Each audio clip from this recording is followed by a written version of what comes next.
कन्स्ट्रक्शनच्या माध्यमातून 20 एकरामध्ये बांधण्यात आलेल्या अशी घोषणा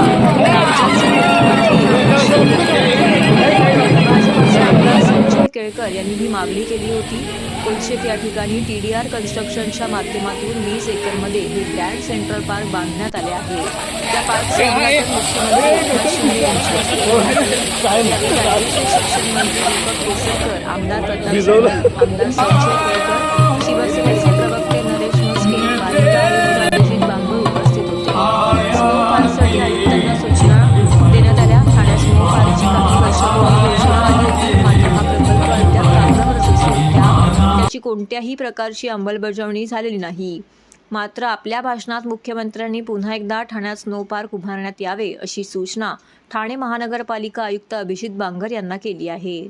ठाण्यातील लोकांना पार्कचं महत्त्व यावेळी त्यांनी पटवून सांगितलं. शहरात ऑक्सिजन पार्क निर्माण करण्याची गरज असून हे पार्क ऑक्सिजन देण्याचं काम करणार असल्याचे त्यांनी सांगितले. पर्यावरणाचा समतोल न बिघडवता सरकारच्या वतीने सर्व प्रकल्प राबवले जात आहेत. 22 किलोमीटरचा शिवडी न्हावा प्रकल्प हे उदाहरण असून या प्रकल्पात फ्लेमिंगो पळून जातील असे काही जण म्हणाले होते. मात्र अद्यावत तंत्रज्ञान वापरून हा प्रकल्प करण्यात आला असून यामध्ये फ्लेमिंगो दुप्पट झाले असल्याचं मुख्यमंत्र्यांनी यावेळी सांगितलं. ठाण्यात एवढे मोठे सेंट्रल पार्क उभे राहिले आहे की इकडच्या लोकांना बाहेर जाण्याची गरज नाही. राज्यातील सर्वात मोठे सेंट्रल पार्क हे ठाण्यात झाले असल्याचं मुख्यमंत्र्यांनी यावेळी म्हटलं. ठाणे विधानसभेचे भाजप आमदार संजय केळकर यांनी सेंट्रल पार्कच्या माध्यमातून ठाणेकरांना फार मोठी पर्वणी मिळाली असल्याचे सांगितलं.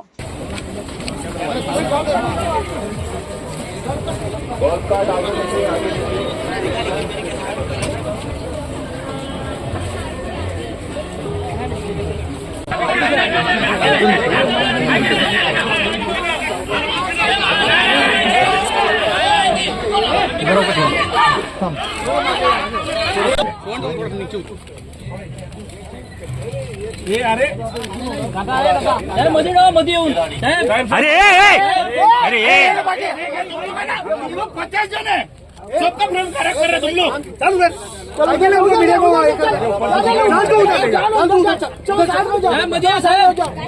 थोडे मध्ये आहे ना.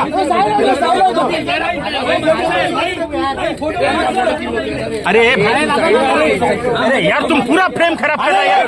इधर से उधर उधर से हटू. तो काय के लिए बीच में घुसा? बीच में तुम लोग घुसका तभी. सर थोड़ा सेंटर है ना. घेऊन पुढे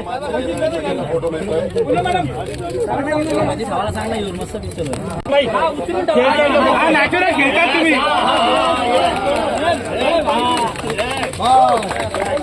नॅचरल खेळतात डायरेक्ट अपने को नहीं मिलेगा.